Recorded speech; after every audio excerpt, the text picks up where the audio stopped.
Bonsoir tout le monde. Bonsoir Lisa. Salut! Bienvenue à votre rendez-vous sauvagine numéro 38 avec l'équipe des rendez-vous sauvagines de Chasse 365. J'espère que ça va bien. Il y a déjà un peu de monde de connecté. On va profiter 2 minutes pour saluer un peu de monde. Monsieur Delaurier, il est tout le temps là, Monsieur Delaurier, fidèle au poste.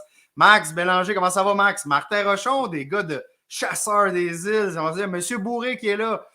Claude Sanson aussi, Claude Piette. On a les deux Claude. On a les Claude à soir, ça va bien aller, c'est cool. Thierry Lamoureux, qui est dans le salon VIP en bas, vous allez voir un peu. Gang, bon rendez-vous sauvagine numéro 38. Lisa, un petit 2 semaines de break qui a fait du bien?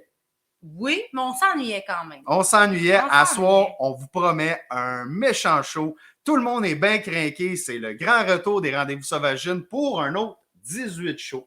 En effet. Un autre 18 shows. Il reste jusqu'au 15 de mai, 14 de mai en fait. Fait qu'il nous reste encore 18 rendez-vous sauvagines à vous livrer. Ça va être écœurant. Gang, manquez pas à soir. On vous diffuse un épisode en plus qu'on a tourné il y a 2 semaines. Dog Boat et Léa Boat, un super de beau tournage qu'on a fait.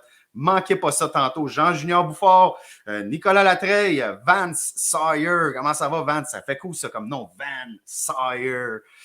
Bon, OK, j'ai mes petites notes. Premièrement, attendez, je m'en allais l'oublier. La question d'intro des rendez-vous sauvagines. Gang, cheers! Qu'est-ce qu'on boit? Je veux voir ça dans les commentaires. Qu'est-ce qu'on boit? Dans les commentaires, vous me marquez ça. C'est quoi votre petit setup à soir en écoutant votre rendez-vous numéro 38? Je veux voir ça aller dans les commentaires. Pour ma part, un petit gin Saint-Laurent, gang. Un petit gin Saint-Laurent. Ben relax. J'ai mis ça avec un genre de petit drink energizer sans sucre, pas d'energizer. Un semblant de santé, gang. Bon rendez-vous sauvagine numéro 18. Lisa, j'ose ça un peu pendant que je vais prendre une petite gorgée. On en est dans quoi de ce temps-là? Saison 2? Corneille! Saison de chasse à la corneille de notre bord. On a déjà un petit tournage en banque que vous allez voir mardi prochain. C'est vraiment cool. On veut vous faire découvrir un peu cette chasse-là. C'est un beau départ. C'est un beau départ, oui, à date de super belle chasse de notre côté. Monsieur Lamoureux est là. Nicolas Benoît aussi, salut. C'est vraiment cool. On a du fun, super belle chasse à découvrir. On y reviendra. On a du contenu vidéo à vous faire montrer à travers l'hiver pour la fameuse chasse à la corneille. Ça va être cool. Lisa, notre bande-annonce qu'on a mis à l'intro du live, c'était notre dernière bande-annonce. C'est la dernière, en effet. On vous arrive avec une meilleure bande-annonce. Il était temps un peu d'upgrader. Vous avez vu, même si vous avez remarqué, notre petit fond a changé. On est sur le fond de décor hivernal, Lisa et moi. Pour notre part, on a une nouvelle bande-annonce qui s'en vient. On a mis quelqu'un du côté, par l'entremise d'Aventure Chasse et Pêche, on a quelqu'un sur le dossier. Mardi prochain, vous allez voir, ça va être une intro sur page complète. Ça va être écœurant. On va avoir quelque chose d'un peu plus professionnel. On se peaufine tranquillement, pas vite. Déjà, ça va être pour mardi prochain, ça? Ouais, elle va être prête pour mardi prochain, la nouvelle bande-annonce. Oui, Ben Hull, Passion Chasse, salut, qui est là. Ben, on arrive justement, on va parler de créateurs de contenu dans vraiment pas long. Qu'est-ce qu'on boit? L'épisode de Léa, écoute, on est rendu là. On est rendu là. Grand prix de distinction, créateur de contenu de la gang d'Aventure Chasse et Pêche. Lisa, où est-ce qu'on s'en va avec ça? Il y a eu quelques petits légers bouleversements.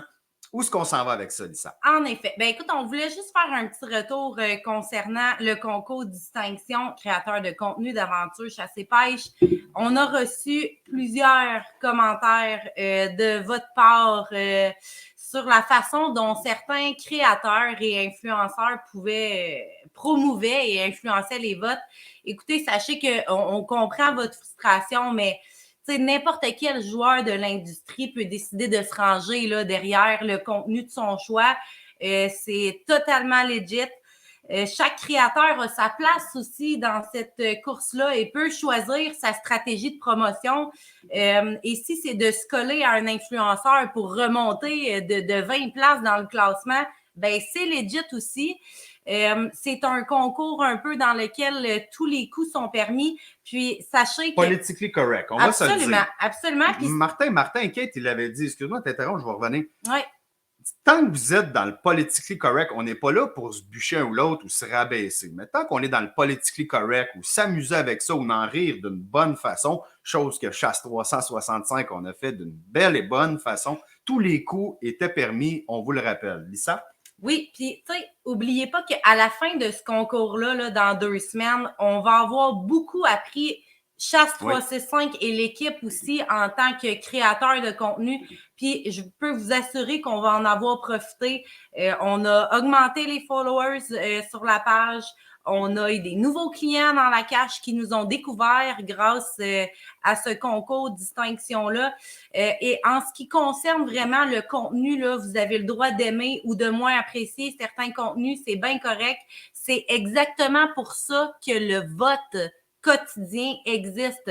Donc, avant de voter, posez-vous la question peut-être, quels créateurs, selon vous, vont innover, vont sortir de leur zone de confort, vont faire les choses différemment, font rayonner leur passion dans l'industrie et quels créateurs aiment tellement la communauté de chasseurs qui vont remettre le prix dans les rendez-vous sauvagenes. C'est nous autres, ça? Ben oui, c'est nous autres, ça. Qui remettent les prix, je pense qu'on est encore les seuls. Et ça, gang, on en est fiers. Personne n'est arrivé avec cette speech de vente-là, dire je redonne à notre gang. Nous, on en est là.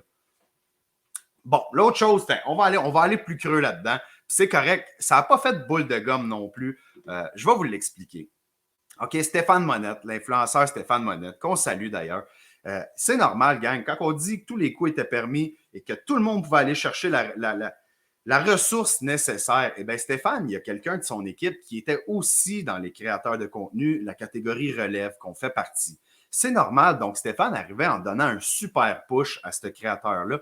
Et ça a été là un peu l'effet boule de gomme. Certaines personnes sont allées un peu de commentaires un petit peu trop rough, disons-le comme ça. Même du côté d'aventure, on a été obligé hier d'effacer un certain post. Ça l'a vraiment parti. Je vais y aller d'une expression française. Ça a parti en couille.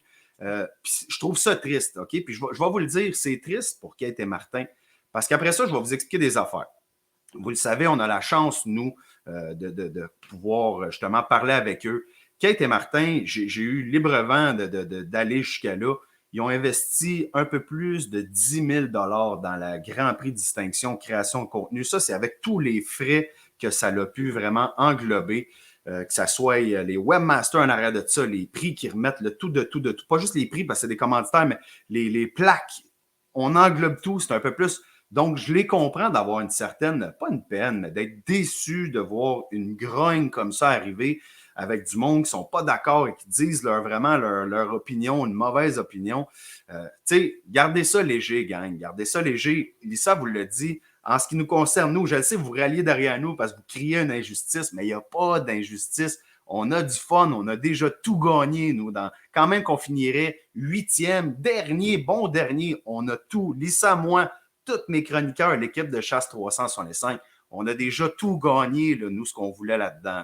Bien entendu, on veut se classer le plus haut possible pour vous offrir un prix. Ça nous faisait super plaisir parce que vous le savez, dans les rendez-vous sauvagines, d'ailleurs, c'est ce qui nous fait plaisir, vous remettre des affaires. Parlant de ça, je m'en allais oublier quelque chose. Gang, ce soir, à travers votre rendez-vous sauvagine numéro 38, de la gang de Recall Design, Conception, non, je m'en allais dire, je m'en allais dire un autre partenaire d'affaires, de la gang de Recall Design, plus précisément avec P.A. Dasti.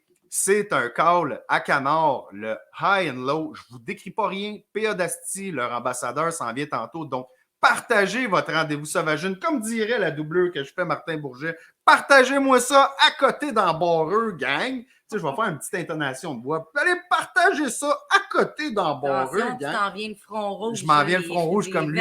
C'est en partageant votre rendez-vous sauvagine numéro 38. Dans 24 heures, on va vous faire courir la chance de faire un tirage pour faire un gagnant pour ce fameux Recall Design, Call à Canard, High and Low. OK. On va juste conclure là-dessus, gang. Prenez ça à la légère. On comprend que vous avez des partis pris pour le Grand Prix de distinction. Restez léger, gang, OK? On comprend, on le sait des fois. Hey, si vous avez une opinion, il y en a qui ont été wise.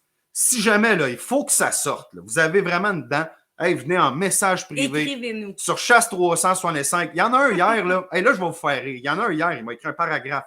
Pas méchant contre nous, méchant contre un autre créateur. Chanceux, il est venu nous l'écrire en privé. Je lui ai répondu, je dis, toi, tu es une espèce d'animal, mais j'apprécie que tu sois venu le dire en privé et que tu aies ça gardé. Et j'ai vu le nom passer tantôt dans les commentaires. Il est dans le live. Je dis, tu es une espèce d'animal, mais j'apprécie le fait que tu aies gardé ça pour nous et je comprends que ça vient du cœur. Et tu, PF1, il dit, ben oui, Marcello, ça vient du cœur. Il dit, je vois une injustice. Mais il n'y en a pas d'injustice, gang. Allez voter.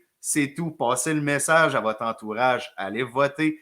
Le fait qu'on se batte au moins jusqu'à la fin, c'est une force de caractère qu'on va prouver. Quand même que ça soit qui qu'on voudra, quand même que ça soit, on va le nommer encore, ce méchant Stéphane Monette et la gang Donjon. Qu'on se défende jusqu'au bout de gang, c'est de prouver une force de caractère et c'est la seule chose que l'équipe de Chasse 365 et ses chroniqueurs vous demandent. OK? Donc, plus de rogne, on s'amuse là-dedans et on trouve ça drôle. Tu pourras toujours lui faire des mauvais coups au chalet à Toronto. Toronto, on s'en va là. Hey, checkez bien ça.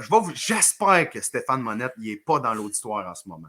Stéphane, que j'ai fait une vidéo clash cette semaine, je cherchais juste à avoir son attention, gang, je m'apprêtais supposément à faire une vidéo que j'allais pas nécessairement remercier son ego. Ben non, vous l'avez vu le lendemain, pour ceux qui l'ont vu, c'était une grosse surprise. Je le remerciais finalement pour le prix de 250 $ qu'il a remis à la Sauvagine de Noël et d'être quand même supporter avec nous autres. Il fait partie un petit peu de notre gang aussi, Stéphane.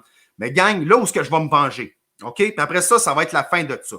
Je vais vous venger. C'est une promesse électorale que je vous fais. Fait que vous allez aller voter. Je vous promets de vous venger à Stéphane Monette. Je vous explique. Stéphane nous a rémunéré. Il s'en vient pour une chasse que je vais vous faire part après mon prochain sujet avant qu'on parle là-dessus. Il s'en vient à Toronto. Il y a une chasse spéciale à Toronto pendant 8 jours. On appelle ça le Long Goose Break. C'est parce qu'il y a beaucoup de bernaches qui ne migrent plus dans le coin de Toronto. Il nous donne le droit donc de chasser ça en saison hivernale, 10 bernaches par chasseur. Stéphane va être des nôtres. Il nous a rémunéré une journée. Il s'en vient chasser avec nous. Il nous paye en tant que guide pour s'en venir triper.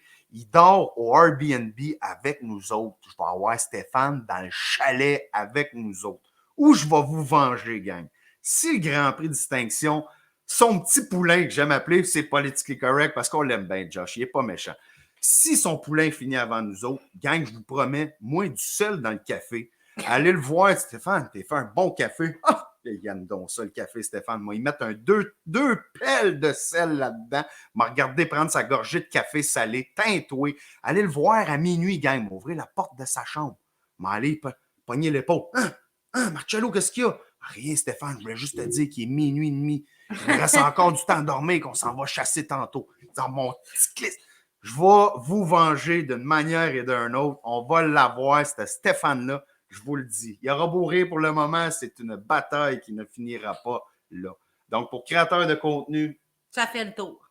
Ça fait le tour. Prenez ça à la légère. Allez voter, par exemple. Allez voter Chasse 365, puis encore mieux, gang, on va aller les flatter, je vous l'ai dit. Aventure Chasse et Pêche a mis plus de 10 000 $ en budget là-dedans pour ce Grand Prix de distinction-là. C'est sûr, on ne se le cachera pas. Aventure, ça leur donne une belle luminosité. Moi aussi, j'investirais un montant comme ça. Je veux un petit peu un retour d'ascenseur, moi aussi. Allez sur Martin Bourget, envoyez des commentaires, Kate Nadeau, sur les pages d'Aventure Chasse et Pêche Facebook. Hey man, beau concours, gang. Vous avez fait découvrir un paquet de monde. C'est vraiment nice. T'sais. Allez un petit peu leur donner un thumbs up. C'est vraiment cool aussi à Kate et Martin. Long Goose Break, Toronto, here we are. C'est notre prochain sujet. OK, gang. On a un terrain, je vous en ai un petit peu fait part. Il y a une chasse spéciale à Toronto. Comment ça a commencé? Je vous fais une petite tranche d'histoire. Il y a des oiseaux dans les portos de Toronto. On s'entend, on ne chassera pas dans la ville de Toronto. Pour notre part, on est dans le secteur Stouffville, en banlieue alentour de Toronto. Chasse spéciale pendant 8 jours, 10 bernaches par chasseur. C'est vraiment le fun. Le quota est agrandi. Chasse 365 pour une première. On se lance là-bas. On a nos permissions. On a des contrats d'exclusivité avec des fermiers.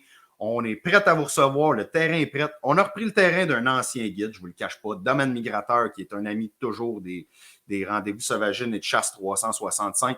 Mathieu nous a légué ses terrains. On s'en va prendre le relais là cette année. On a de la disponibilité, gang. Ça va être une fichue belle aventure. C'est des journées complètes. On a un Airbnb. On vous a sorti, gang, comparativement aux autres. Je vais le faire, mon speech de vente. On vous a sorti le forfait le moins dispendieux possible, soit 200 $ par chasseur pour une journée complète. On a loué un immense Airbnb qui peut loger beaucoup de chasseurs. Ça va vous revenir approximativement à 100 $ par chasseur. On calcule un hôtel, on a regardé le prix des hôtels. Il n'y a pas grand-chose à 160, 175 piastres dans ce coin-là. On a une cuisine, on va se faire des lunchs communs le soir, un gros souper de la gang ensemble. Le lendemain, on chasse la journée complète. Vous voulez redormir là le lendemain pour repartir juste le lendemain, il n'y a pas de problème. La table est mise, chasse 365. Toronto, on s'en vient, on va faire du bruit, on va se faire une fichue de belle semaine là-bas. Je vais filmer à travers, à tous les jours, je vais filmer un peu de séquences de chasse. Je vais filmer des entrevues avec des clients. Puis je vais justement faire le montage après cette semaine-là qu'on va vous diffuser. Ben oui, commence à être le but dans les rendez-vous Sauvagine. Ça va être vraiment cool. C'est quand notre journée à moi, Manu? Matt, viens, book ça quand tu veux. Ça va me faire plaisir de faire une place. Les bookings sont officiellement ouverts. Je vais faire une autre vidéo demain sur Chasse 365 pour vous expliquer ça. Mais Toronto, Longos Break, on arrive avec gang le forfait le moins dispendieux avec un service de guide de qualité. Je n'ai pas besoin de me vendre. Lisa, Oui. Long Goose Break est faite, mes annonces sont faites, ma job est finie pour asseoir, ou presque. Je vous encadre. Tu nous arrivais avec un système de vêtements pour les mains. De vêtements pour les mains? Système réchauffement. Hey, je prends 5 minutes du live de ce soir parce qu'on est en plein dans cette période-là. Trucs et astuces pour les mains gelées. Simple de même, lors des chasses hivernales ou tardives à la sauvagine, à chaque situation, il y a un peu une genre de solution que j'ai pu expérimenter dans les 4 dernières années. Fait que, première option, le fameux, là, la sorte de votre choix, là, le fameux petit manchon là, pour les mains, là, ici, qu'on rentre les mains avec un bon vieux pad chauffant comme ça. C'est vraiment bien. Solution de base, pas trop dispendieuse. Il y en a sur Amazon, il y en a un peu partout. La seule chose, en fait, l'accès est super rapide au fusil. Fait que ça, c'est vraiment le fun. Ouais. Par contre, les mains tombent exposées au froid. Je vais vous donner un meilleur exemple. Tous les chasseurs qui ont fait... Veux-tu me le donner même pendant que tu parles? Je vais faire le cobaye, moi. Je vais faire la démonstration. Là, focusser sur Lisa. Dans les 2 derniers week-ends qu'on a eu à la Sauvagine cet automne, on a eu quoi, une 50aine de chasseurs. On a eu une journée, là, on a eu un -10 avec un ressenti quasiment -18. Les oiseaux, écoute, c'était... Continue. Ah, c'est comme ça les rendez-vous Sauvagine. Donc, c'est ça, fait que les oiseaux étaient... Écoute, ça faisait un peu n'importe quoi. On était prêts à tirer... March partait sur son double clock. Il y avait des canards qui suivaient les bernaches. Bref, ça commençait à faire un petit bout là, que j'avais les 2 mains sur le gun. C'est ce que j'aime un peu moins dans les gros froids ou les ressentis un peu plus froids, c'est que les mains, les mains tombent directement exposées au froid. Fait que c'est une belle solution. J'aime bien ça du 0 -5, là, mais quand on tombe en bas, on dirait que j'aime pas le fait d'avoir les mains exposées, puis on n'a pas toutes 2 pouces d'épais de corne sur les mains pour se protéger du froid. Fait que, option 1.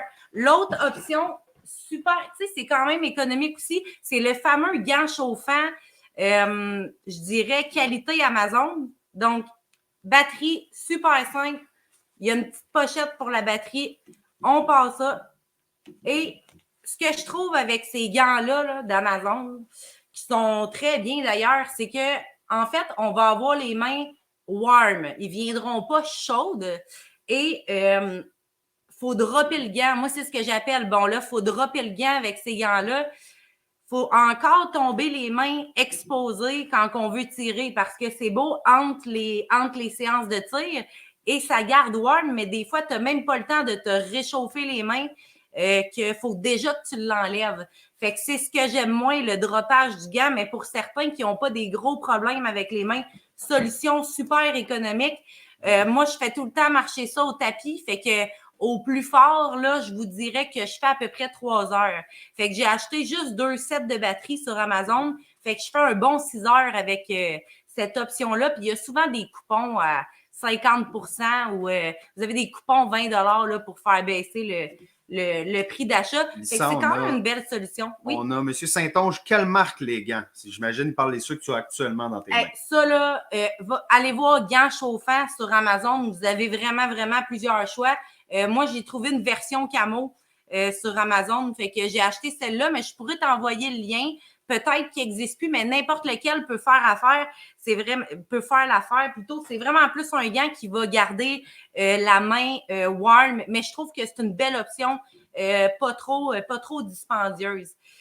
Mon option préférée, ça c'est clair, c'est la doublure de gants chauffants. Ça, je vais juste faire un petit break vite. On a dans les commentaires mon cousin Nicolas On salue Nico. Salut Nico. Bon rendez-vous Sauvagine, Kuji. Continue ça, excuse-moi. Ouais.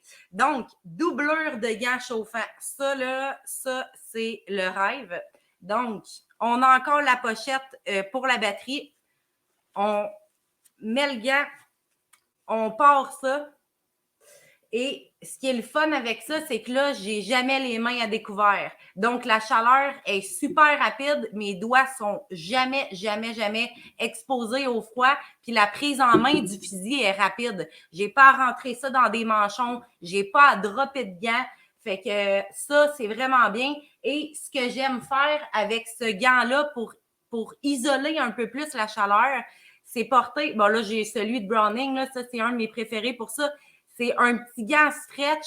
Il est tout antidérapant à l'intérieur. Fait qu'il va isoler la chaleur et il est vraiment antidérapant pour pas que ça glisse finalement quand je fais une prise en main de mon fusil. Parce qu'on le sait, on n'est pas tout à l'aise de tirer avec des gants. Mais ça, c'est vraiment une belle solution.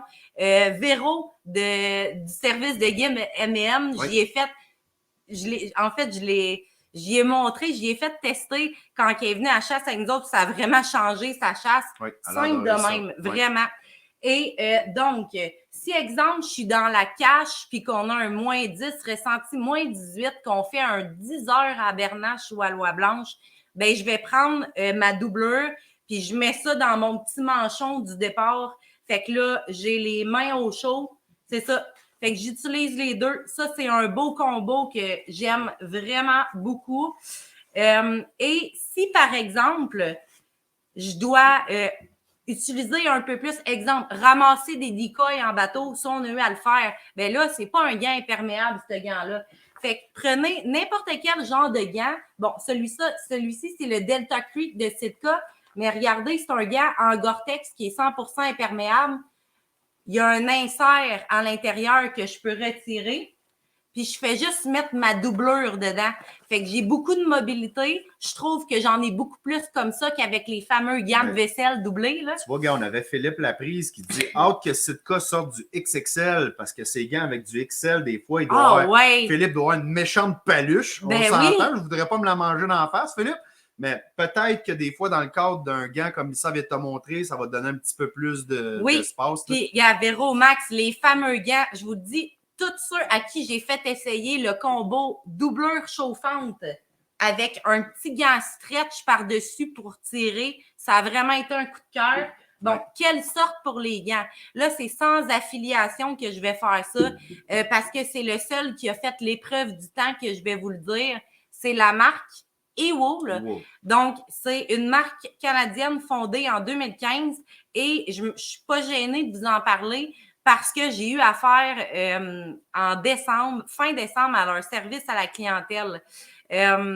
J'ai un gant qui démarrait, mais qui ne chauffait plus. Fait que je leur ai écrit en panique parce que ça, c'est une de mes conditions gagnantes pour avoir du plaisir à la chasse l'hiver. Je leur ai écrit pour leur demander, pour leur dire, parce que mon achat datait de plus d'1 an, j'ai un gant qui ne chauffe plus. Qu'est-ce que je fais? Ils m'ont retourné le 31 janvier, le lendemain. 31 janvier à 7 h le soir. Décembre. 31 décembre à 7 h le soir, un message me disant « Voici quelques trucs et astuces quand tu enlèves tes gants pour ne pas briser tes fils à l'intérieur. Quel gant ne fonctionne plus? » Puis le 3 janvier, j'avais un gant gauche dans ma poste. Fait que là, sérieusement, c'est vraiment exceptionnel comme service après-vente. Fait que c'est pour ça que je suis vraiment pas gênée de vous en parler. Et Véro Max le dit, les fameux gants, cette doublure-là, si je le mets au plus chaud, tu le sais, des fois, je te le montre, on sort de la chasse, j'ai dit, regarde ça, j'avais tellement froid aux mains, les mains m'ont tellement chauffé que j'ai les doigts rouges. Fait que c'est vraiment un gant qui dégage énormément de chaleur avec un petit gant mince par-dessus. On conserve la chaleur dessus. C'est vraiment génial. Je peux enfin chasser avec des gants. C'est ma seule solution. Je trouvais comme pas de solution pour me garder les mains au chaud sans être obligée d'exposer mes mains au froid et en même temps pouvoir tirer rapidement. Comme au canard, on n'a pas le temps. Enlever les gants.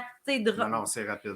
C'est très rapide. Fait que pour vrai, merveilleux comme option. Puis oui, John Bass et Wool, écoute, là, ça a été un service. Puis on n'a pas été jouer à ça, là. Je veux dire, on a juste fait un petit email. Bam! Ça a pris 4 jours, puis c'était rentré, c'était réglé. Fait que oui, quand même, un super de. Puis je vais faire un 4 heures à peu près. Je vais faire un 3-4 heures avec un set de batterie Ewol là, à high là, pour me brûler les doigts. Là. Je vais faire un 3-4 heures quand même avec une petite batterie comme ça. Quand même. Fait que gang, si jamais vous avez des questions un peu plus approfondies, gênez-vous pas. Oui, Lisa va revenir avec d'autres chroniques chauffant pour les pieds, pour le dos. Dans l'hiver, on va être dans le chauffant, je pense, côté avec Lisa. Mais gênez-vous pas, Chasse 365, si vous avez des questions, ça va nous faire plaisir de vous répondre. Lisa, on est-tu déjà rendu à l'épisode? Gang, restez là, on vous la présente. On a eu du fun. C'est pas du grand art, mais on s'améliore dans nos épisodes qu'on vous diffuse. Vas-y. Stéphanie, Albert, j'ai vu ton commentaire. Je vais aller t'écrire en commentaire le nom des gants. C'est les Ewol, E-W-O-O-L. Je vais aller t'écrire le lien dans les commentaires. That's it. Hey, je vais leur faire une petite annonce, OK, avant ça. Gang, l'équipe de Chasse 365, avec nos lives, les rendez-vous sauvageines précisément, on a fait le choix de quelque chose. Je ne vous le cache pas. Souvent, Facebook commence à délirer un peu. Bon, on avait l'ancienne toune pour ceux qui nous suivent hebdomadairement. Maintenant, on avait une toune d'Apollo 440, Stop the Rock. On a eu des avertissements, beaucoup d'avertissements. Des avertissements avec Kevin. Pourtant, on est dans les règlements Facebook. Kevin nous parle d'armes à feu. Il ne fait pas de sollicitation à la guerre, peu importe. On a des avertissements par-dessus avertissements. Bref, on a fait le choix. Les lives que vous écoutez en ce moment, on va les laisser sur Facebook 24 heures de temps. C'est sur créateur de contenu, Aventure Chasse et Pêche dans l'onglet Chasse 365. Si vous voulez les réécouter en différé, toute notre bibliothèque, l'intégralité de nos rendez-vous sauvagines sont là. Après ça, une dernière chose avant que je fasse l'épisode Dog Boat and Layout Boat. N'oubliez pas, partagez votre rendez-vous sauvagine numéro 38. Je vais le montrer vite, mais PA va revenir avec ça. C'est en partageant votre événement numéro 38. Celle-là, va partager ça, dès là. On va vous dénombrer. Dans 24 heures, on va annoncer le gagnant sur la page que vous courez la chance de gagner ce call-là. Lisa, un petit 10 minutes de break. C'est l'heure de leur épisode Dog Boat and Layout Boat. Présentation de Chasse 365. C'est parti, bougez pas avec mes petits pitons. Hey, on a Monk qui est là ce soir. Salut mon Monk, j'espère que ça va bien. J'ai vu François Lenaud aussi. François Lenaud, on a une belle gang. François. On est une très grosse gang en plus ce soir. OK, on a assez parlé. On diffuse l'épisode. Dès là, je vous lance ça, gang.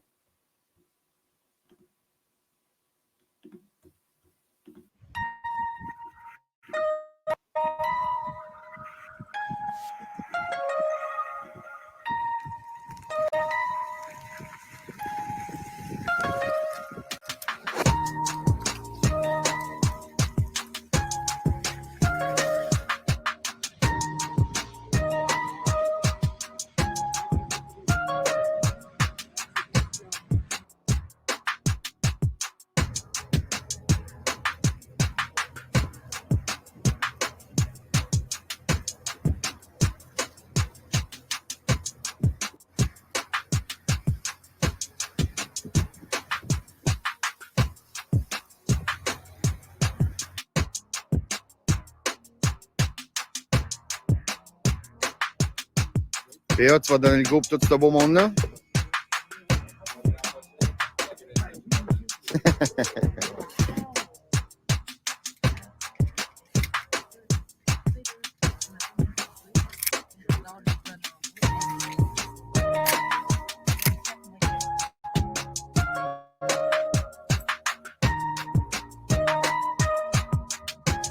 La chasse en layout boat. Eh bien, pour vous donner une caractéristique, c'est de loin le style de chasse pour le canard plongeur qui vous offre la plus grande adrénaline. On se retrouve caché dans un petit bateau qui flotte dissimulé à travers notre masse d'aplan. Donc, quand les canards arrivent sur l'installation, c'est souvent du tir rapproché. On retrouve une proximité avec notre gibier. C'est vraiment une expérience hors du commun.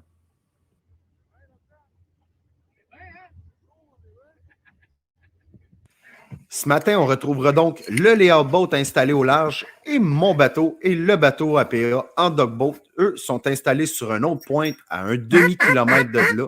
On est donc deux équipes à la chasse en même temps ce matin.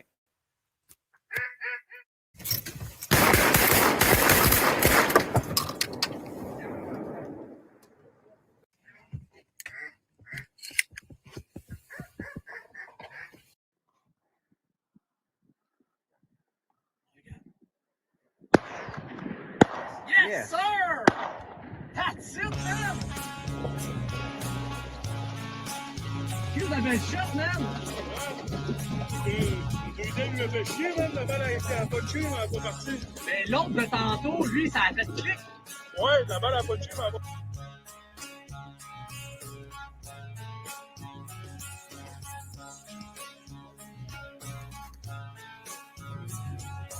Ça découte des fois, il y a des pertes dans le roue. OK. That's it.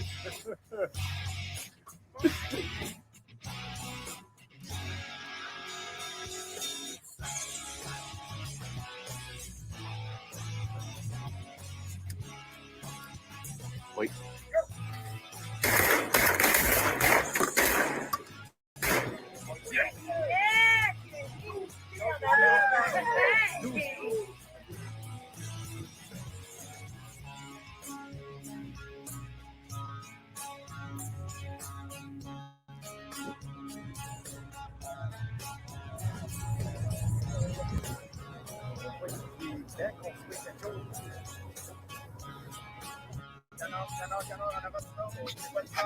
Shit.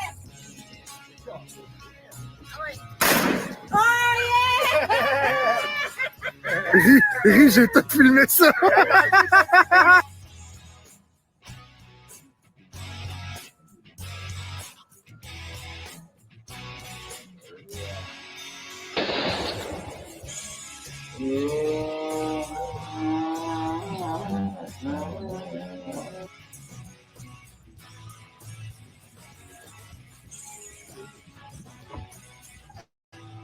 Au canard.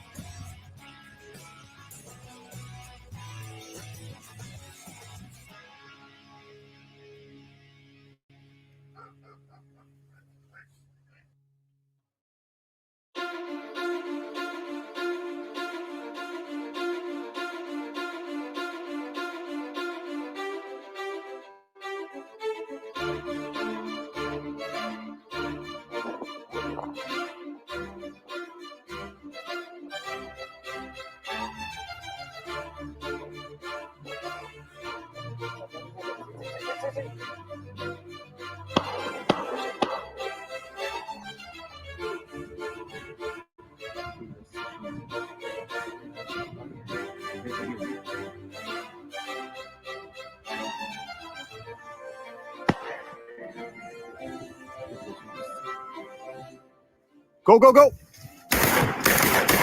Yes!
Ouais, lui, il s'en est super bien entre un deux. Il a arrivé au bout, il a comme flairé, mais tu sais, la tête qui plaide, comme il dit.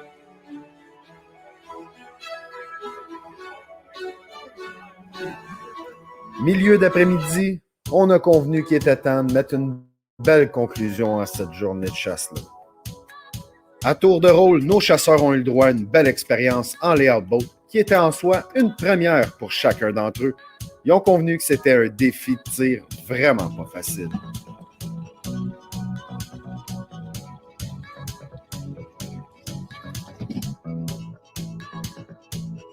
Un gros merci à P.A. Dasti et Thierry Lamoureux. Une fois de plus, les boys, vous avez sauvé la mise en ayant un deuxième bateau pour ce tournage-là. Votre aide était impeccable.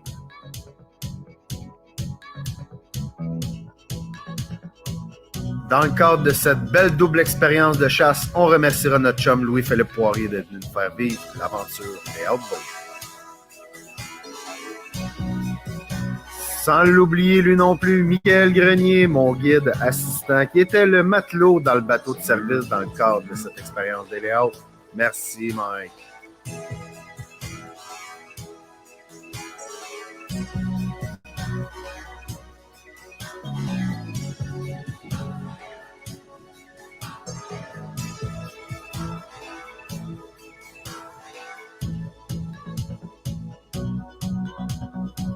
Un gros merci à Mario, Alain et Gabi d'être venus vivre cette expérience-là avec nous autres. Pour le reste de ma gang, je cherche à avoir un peu de sérieux comme conclusion. Bonne chance. Meilleure chance la prochaine fois. Mickaël, un gros merci. PA, toujours de la partie. Un gros merci à toi aussi, chum. Louis-Philippe Poirier, même chose comme les autres. Pas de sérieux.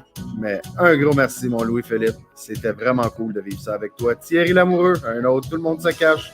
On est gêné de la caméra. Ma belle Lisa, un gros merci, gang. C'était votre épisode Dogboat, Layout Boat, Chasse 165. That's it. En commentaire, gang, avez-vous aimé ça? Nous autres, Lisa, on trippe à faire ça. C'est tellement plaisant, ces journées de tournage-là. On trippe. Gang, j'espère que vous aimez ça. C'est comme je vous dis, c'est pas du grand art. Je ne suis pas une équipe de tournage à moi seul, mais je m'arrange à la caméra et au montage. Eh bien oui, c'est monsieur ici qui fait tout ça, le filmmaker, le si. Fait que c'est le fun des fois d'avoir un PA et des Louis qui viennent un peu arrondir les angles. J'ai vu justement Alain qui était là dans le cadre de cette chasse-là. Salut Alain. J'espère que tu as aimé ce tournage-là, Alain. Lisa, on va faire monter tout de suite PA et Thierry. On va justement parler de cette chasse-là avec eux autres. Les boys, je m'en viens vous chercher tranquillement. PA, OK, on n'a pas Thierry, mais il va s'en venir, j'imagine. Ah, il est là, il est là, il est là. Il est toujours caché derrière la caméra, moi. Comment ça va, les boys? Ça va super bien, les autres? Ça roule. Ça va super bien. Les boys, attendez, avant ça, qu'est-ce qu'on boit? On boit-tu quelque chose ou vous êtes sur le régime sèche? Je suis dans mon petit péché mignon, petit Cabral, un petit Porto 10 ans. That's it. Même chose pour Thierry, j'imagine? Non, même pas. Moi, à date, je fais encore sa petite gueule. La fin de semaine a été rough. Fait qu'on tient ça tranquille. That's it. Thierry Lamoureux, P.A. Dasti, un gros merci, les boys, de faire ces tournages-là avec moi. J'ai vraiment trippé. Gang, on a cru comprendre cette journée-là que la chasse en dogboat, c'est une affaire. Mais quand on est dans le layout boat, oh boy, là, on est tout seul. Premièrement, on l'a vu dans la vidéo, on est vraiment seul à nous-mêmes. Pas facile comme défi, là. Moi, il y a un défi auquel je m'y attendais pas, mais je l'ai réalisé la seconde où j'ai fermé les deux portes. Quand tu viens de te faire, je sais pas combien d'heures de route, de nuit, les yeux fatigués, préparer le setup, les premiers vents du matin qui te frappent le visage, quand tu te retrouves à juste entendre le petit clafoutis des vagues, une petite brise sur le bord des joues, ça a fait 1, 2. Ah non, là, on va me faire pogner. Je me suis mis à cogner des clous comme un bon. J'avais comme pas prévu ce détail-là. Même si j'avais mon café, je pense que la prochaine fois, je m'en prends un autre d'avance. Hey, ça a été une fichue belle expérience. Puis quand même, hey, beau petit tournage, là. Je veux dire, il n'y a rien de gênant là-dedans. Là. On a fait vraiment un bel épisode avec ça. Là. Ça a été vraiment chouette. Une autre affaire qui est pas simple, si on peut dire en layout, surtout pour quelqu'un qui ne l'avait jamais vécu comme principalement toutes nous autres, c'est que la distance du gibier n'est pas la même. Tu sais, c'est un peu comme quand tu es à le temps ou whatever, que Tu n'es pas capable d'être sûr à 100% de ce qui est rendu ton canard. Puis surtout au plongeur de même, ça roule tellement vite. Le monde sont vraiment évidents. Tirer de la balle, ouais, mais quand tu n'es pas habitué au plongeur, tu le sais, en Christie, quand tu tombes dedans, c'est que ça. C'est pas du barboteur qui rentre les ailes barrées sur toi. Quand tu le leads de 3 pieds puis que tu vois tes billes arriver loin derrière, le cerveau voit, mais il comprend pas nécessairement avant de vraiment te donner comme. On dirait que ton cerveau donne pas la permission d'aller chercher le vrai lead jusqu'à temps que ça marche pour de vrai.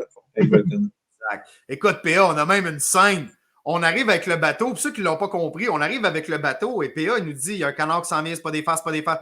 Écoute, là, tu te lèves tout seul.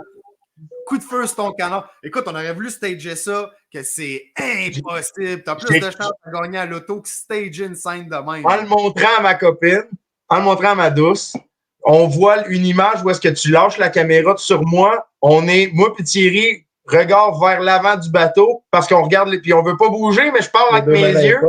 Il dit canard, canard, canard. Entre le moment où tu lâches la caméra sur moi, qu'on revient de l'autre côté, je suis épaulé puis que le coup de feu part, il y a moins de 4 secondes. Non, je sais. Tu vas me faire une fleur. J'ai réussi à tout bien dans ma maladresse. PA, canard qui s'en va, PA qui tire. La drop. Wow, que c'était pour vrai la Joconde pour nous autres, cette scène-là. 3 caméramans dans un téléphone. on aurait voulu faire exprès, on n'aurait jamais été capable. Mais vous allez convenir d'une affaire avant qu'on revienne à nos moutons pour le call.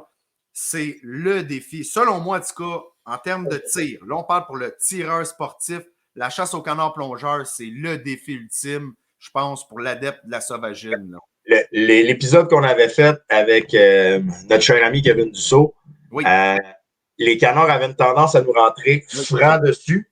Et à la dernière seconde, ils bifurquaient 90 degrés. Fait qu'on passait d'un tir franc à un tir à voler, mais avec une grande avance. Cette journée-là, on s'est fait donner pas pire qu'une leçon de tir. Une chance qu'on était plusieurs à tirer ces mêmes oiseaux. Puis au début, je comprenais pas pourquoi, mais le petit délai entre tu le tires franc puis tu dois avoir de l'avance. C'est un oiseau qui peut te faire retrouver, te reprendre des pieds down to earth là, pour un tireur qui est un peu habitué. Là. C'est le bon oiseau pour te donner une leçon. Bonne leçon. Parlons-en, PA, d'avance. Il y a une scène, là, on entend beaucoup de coups de feu. À la fin, il y a un coup de feu fatal qui est le tien. Ouais. Là, on l'entend moins fort parce que j'ai une musique de fond que j'ai remis par-dessus ça, mais tu as tiré, tu as atteint, après toute notre série de coups de feu, tu as atteint sur un de tes coups de feu, ce canard-là, tu as tiré combien de pieds approximativement, bien entendu? Je ne me trompe pas, je t'ai rendu entre 6 et 8 pieds parce que justement, le coup d'avant, j'étais environ à 3-4 pieds d'avance, puis j'ai tiré, j'étais à ma deuxième balle, fait que j'ai tiré, puis j'ai bien vu les plumes de queue pliées. Fait que là, c'était plus juste 6 pouces qui me manquait, là, c'était un oiseau complet, fait que c'est juste de donner un coup de bassin pour aller, comme je disais tantôt, entre ce que le cerveau dit, je veux donner 2 pieds de plus, puisque les muscles, eux autres, ils disent, ben non, on dirait que le corps se retient. J'ai été chercher le 6 pieds de plus, puis souvent, c'est la dernière balle. Poum! Mais là, l'oiseau est passé, excusez avec le micro, là, mais l'oiseau a vraiment passé d'un oiseau, parce qu'on s'entend, il était touché. Là. C'est un oiseau qu'on aurait couraillé à un oiseau qui tombe comme une quille. Ce que j'appelle une quille, c'est le coup de reste droite, puis le corps continue à tourner. Là. Il est tombé fatal, oui. Ouais. Puis, bon, PA et Thierry, c'est des tireurs plus expérimentés. Assidus, mais disons-le. Ouais. Même les débutants, là, je vous dis, n'hésitez pas à essayer la chasse au canard plongeur et même le layout boat si vous avez l'occasion de le faire parce que vous vous retrouvez vraiment seul à vous-même. Vous comprenez vos erreurs. Puis, c'est fou, les apprentissages qu'on fait avec notre fusil, avec nos tirs, avec notre rapidité d'exécution dans cette chasse-là. Fait que si vous avez... Excusez-moi de couper. Même cette journée-là, on s'entend plus qu'un débutant avec la gang. Il n'avait jamais tiré un canard de sa vie. Puis, tu sais, veux pas, là, on a tous commencé par la base à un moment donné qu'on a pris notre gun, on a été censé dans un champ ou peu importe, puis on a appris de nos erreurs. Fait que c'est sûr qu'à un moment donné, il faut qu'on commence à quelque part pour avancer. Il n'y a pas de gêne à manquer un tir ou whatever, là, en anglais, en en croyant ou quoi que ce soit. Il faut qu'on commence à quelque part, puis après ça, c'est la pratique qui rentre là-dedans. Puis on avance dans tout ça. On n'arrivera pas du jour au lendemain des tireurs, que ce soit des tireurs avancés ou peu importe. J'en ai vu des gars tirer, puis ça tire sur. Admettons, quand on fait nos ouvertures, quand même, avant, on avait François Luneau aussi qui tirait en avant de nous autres. On peut dire, c'est un bon tireur aussi. Mais il y en a combien de cartouches en arrière du gars tiré avant d'arriver à ce qui est là, autant que ce soit moi, PA ou peu importe. On venait de tirer de la balle. Fait qu'on n'a pas le choix de commencer par la base pour arriver à ce qu'on est rendu aujourd'hui. Oui, effectivement, c'est une énorme pratique qui est derrière ça. Mais bref, c'était une belle expérience. Là, malheureusement, au moment de faire ce live-là, la saison de Sauvageon est bel et bien terminée. Mais on a vraiment eu du plaisir à tourner ces épisodes-là, disons-le comme ça, des dernières. Le meilleur moment pour se préparer à la saison de Sauvageon, c'est la chasse de déprédation à la corneille. Fait que n'hésitez pas à venir. C'est le meilleur moment, je trouve, dans l'année pour pratiquer son tir. Oui, exact. Avant qu'on passe justement au call, PA Thierry, on va-tu vous retrouver cet hiver, peut-être, pour un tournage de chasse à la sorcière? Ben, certainement. Ça, c'est sûr qu'on risque de venir faire un tour. Nice. Est-ce qu'on se voit à Toronto? Ça va être à quelque part dans notre bout. Est-ce que dans mon micro, on me dirait que est-ce que peut-être qu'on va vous voir au Longos Break de Toronto? D'ailleurs, hey, j'ai manqué quelque chose tantôt. Les dates, 24 février au 3 mars, gang. Par contre, il faut faire attention, dimanche, le 25 février, on est dans une zone chrétienne, disons-le de même. No Sunday Hunting.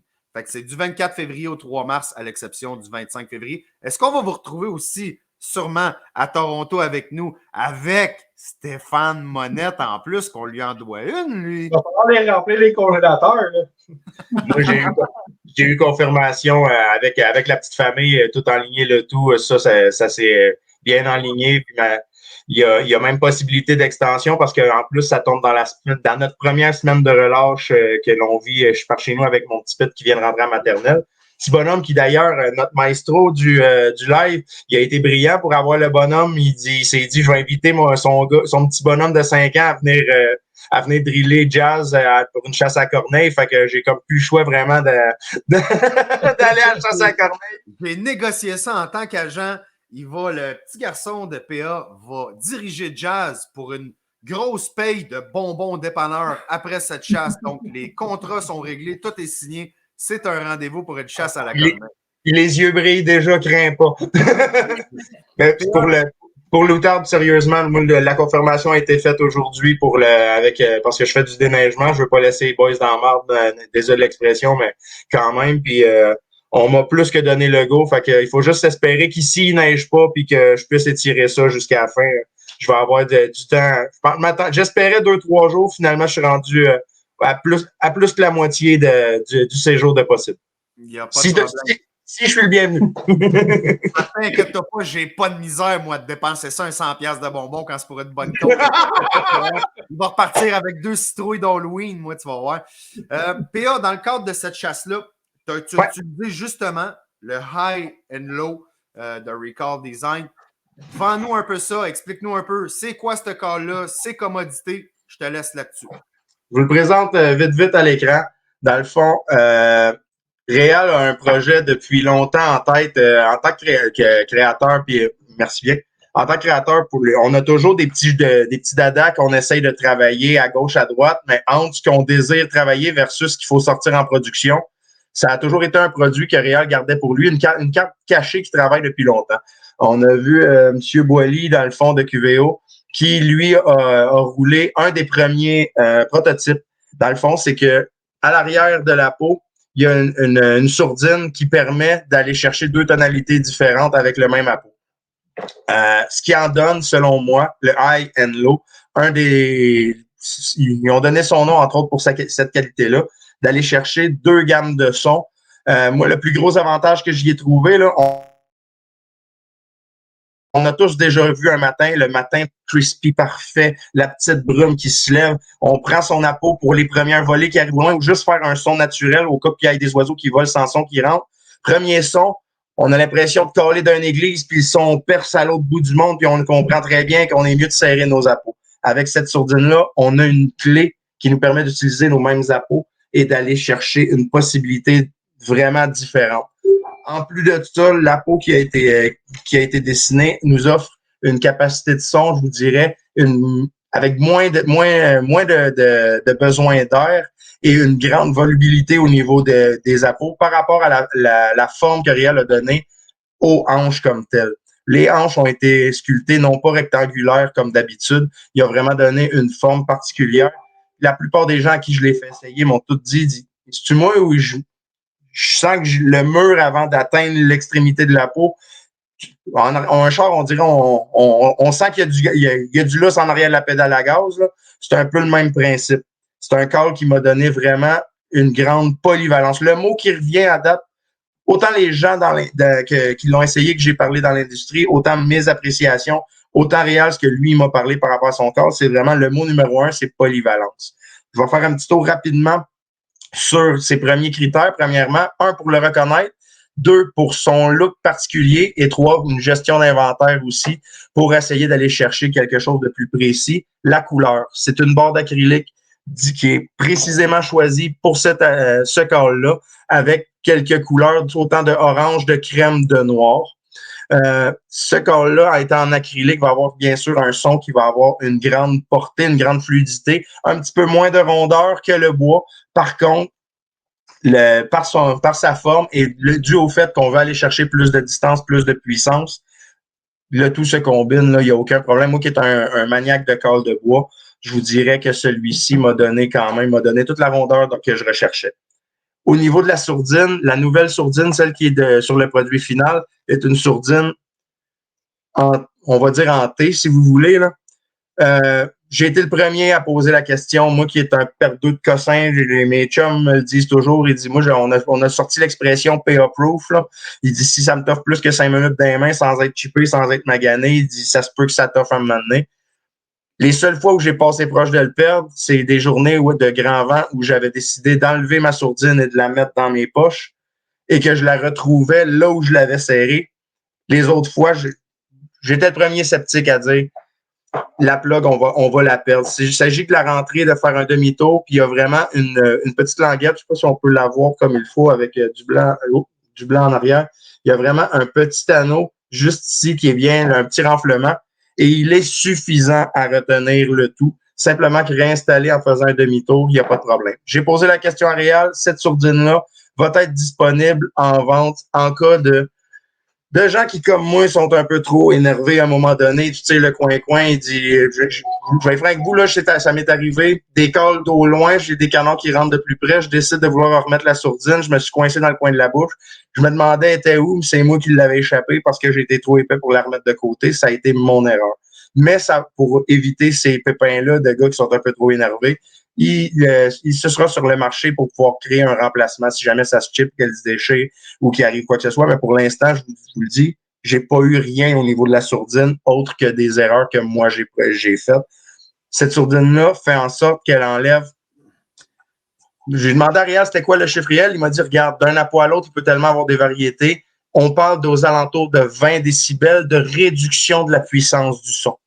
Donc, non seulement, il faut pas oublier, là, puis je parle en connaissance de cause, un peu comme quand on est dans un party, on est 2-3 personnes, commence à parler, après 2-3 minutes, il dit une autre personne qui se rajoute, une autre personne qui se rajoute. On se rend pas compte qu'au bout de 2 minutes, on est tous en train de se crier après. À la chasse, c'est le même principe. On commence à coller, on se dit, hey, les gars, on va coller tout bas aujourd'hui, on garde ça low profile, on garde ça bien smooth. Première chose qu'on sait, on est toute la gang en train de crier un par-dessus l'autre. Cette sourdine-là m'a permis de moi-même me rendre compte qu'à un moment donné, hey, je suis en train de dépasser le son ou de juste le garder plus bas, mais en gardant des vocalises d'un call à canard standard sans être obligé d'aller vers un sifflet pour aller chercher d'autres sons plus doux, plus en rondeur, plus subtils. La sourdine me ralentit automatiquement. Entre autres, une des journées où est-ce qu'on chassait les premiers tournages qu'on a fait ensemble au garrot, on avait le mur d'arbres qui était derrière nous. À un moment donné, je me suis rendu compte qu'aussitôt que j'enlevais la sourdine, il y avait un effet d'écho supplémentaire. Puis pour la plupart des sauvaginiers, au call, vous allez remarquer qu'une des premières choses que les oiseaux détestent, c'est de voir justement un effet d'écho apparaître. Donc, à ce moment-là, on connaît la limite de notre call, mais il nous donne une option supplémentaire autre que de juste regarder nos calls qui crée un écho ou un son différent, puis d'être pris à caller soit dans le fond de nos manteaux, se mettre un paquet de mitaines, d'être inconfortable pour faire quelques sons. si ce n'est de la hanche particulière, de la barre unique de couleur, de la bague de stainless typique à Recall Design qui est mis et en décoration et en renfort sur la peau. Sans compter la sourdine et la finition manuelle connue à Recall Design pour que tous ces apôts soient terminés et ajustés un à un. Ils sont chouchoutés un par un pour être sûr d'être remis au client comme si c'était dans le lanyard du propriétaire qui se retrouverait. Moi, je vous dirais, sérieusement, ça fait longtemps que je brasse des calls, c'est pas parce que je suis pour Réal. Pour vrai, je suis tombé en amour avec ce call-là, puis je vous le dis, je suis un gars de bois. Je veux juste vous montrer l'autre call qui est après. Je les attache par deux pour simplifier la tâche et la mobilité sur mon lanyard. Je suis un gars de call de bois, mais c'est vraiment l'outil que j'ai utilisé cette année. Et en plus, on l'a vu dans les tournages, je l'ai utilisé autant au plongeur qu'au barboteur. Dans les deux cas, j'étais capable d'aller chercher des tonalités différentes. Et une chose qui est non négligeable, c'est une tonalité qui est relativement différente de ce qu'il y a sur le marché de par la forme de ses hanches. Je suis dans une région où est-ce que veux pas, où les gens qui me connaissent aiment les produits que je vais faire la promotion, les produits que j'aime et qui voient que je suis capable d'avoir un bon rendement. Il n'y a rien de pire qu'arriver dans un secteur où est-ce que tout le monde aime le même type de call que toi. Tu te retrouves où tout le monde, par exemple, aime Réal et va avoir un NRG. Ben, si tout le monde a le même call en acrylique pareil, ajusté égal, si ton voisin call tout croche, la minute qu'il va entendre le tien, même si tu le fais sonner bien, ça se peut qu'il y ait un mauvais souvenir qui revienne en tête. Ouais. Fait que d'avoir quelque chose de différent dans la gamme, juste ça peut faire en sorte. Puis il y a des journées, c'est l'inverse. Là. Je vous dis pas que c'est le call parfait. Là. C'est pas vrai que c'est le call à licorne que vous faites trois sons avec, puis les canons atterrissent dans le bateau. Là. Exact. On a beaucoup de monde qui veulent que tu l'essayes. Gang, je vous explique. PA, il y a les petits pouces qui dorment déjà. PA, je t'invite à faire quelque chose demain. Me ferais-tu dehors? Trouve un petit moment. Il y a une petite séance avec ça. On va le partager sur la story de Chasse 365. PA, il y a ces petits mousses qui dorment, gang. Fait que je veux pas y faire varger le câble dans la maison. On va comprendre ça. J'ai eu l'autorisation d'en faire un petit bout rapide avec la sourdine, mais je ferai pas une grande envolée. C'est juste au moins pour que les gens directement aient un petit quelque chose. Puis quand le balai frappe dans le plafond, ça veut dire que j'ai dépassé les bords. Mais demain, tu vas nous refaire quand même un 30 secondes. On va le partager sur la story de Chasse 365. Pas de trouble.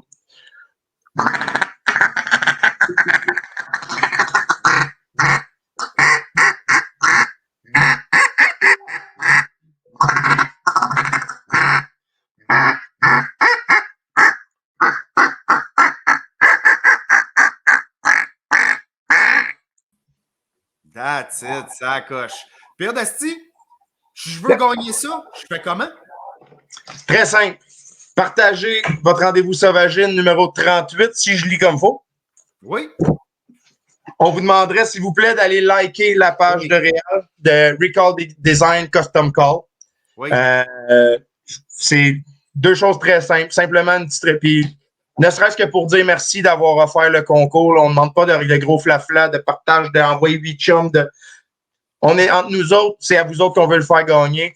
Réal, comme d'habitude, j'ai dû lui tordre le bras un go 0.4 secondes. Il dit, ben oui, quand est-ce que tu veux ça? Il dit, il n'y a pas de problème. Pour le monde qui nous encourage n'importe quand.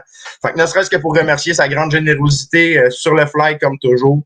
Un petit like. Et si jamais vous avez la chance d'aller lui donner un petit message, dis, hey, on a aimé le rendez-vous. Ça va lui faire autant de petites fleurs à lui que pour nous. C'est pas pour gagner. Là. C'est juste un petit bonus qu'on vous demande. Pour gagner, partagez notre rendez-vous 38. Likez la page de Réal pour dire qu'il fait de quoi. Puis, by the way, je sais pas si vous avez remarqué, mais il dit, je pense qu'il est en train de renouveler la garde-robe future du groupe. Fait que s'il y a des modèles que vous aimiez, des chandails ou de quoi, là, je pense qu'il y a genre 50%, puis ça monte, ça continue les rabais, là. Fait que si jamais vous avez le goût de vous acheter des cotons ouatés pour traîner dans Gadou, là, c'est le bon temps. That's it. P.A. Dasti, un gros merci. P.A., c'est un rendez-vous pour une chasse à la corneille. Donc, tu regardes ton horaire, tu descends avec Genoux et on va mettre un autre petit tournage dans la banque. Ça va me faire plaisir. P.A. Dasti, un gros merci autant pour le prix que tu arrives avec ta gang que de m'aider dans les tournages et venez faire tes chroniques. C'est tout, merci en ce qui te concerne, P.A. Dernière chose, Je veux pas être fatigant, mais n'oubliez pas d'aller voter. Je suis rendu que j'ai montré à mes parents comment aller voter sur Internet, puis de regarder, ça a permis à mon père de voir les niaiseries que je vous dis une fois de temps en temps devant vous autres. Oui, d'aller les faire voter, oui, mais après ça, d'aller... Hey, c'est mon gars, ça! Let's go, tu dis bien, PA. Allez voter, n'oubliez pas, ils passeront pas la gang à Stéphane Monette. Ils passeront pas. Moi, j'ai gagné. On a fait la même chose que les boys dans le temps.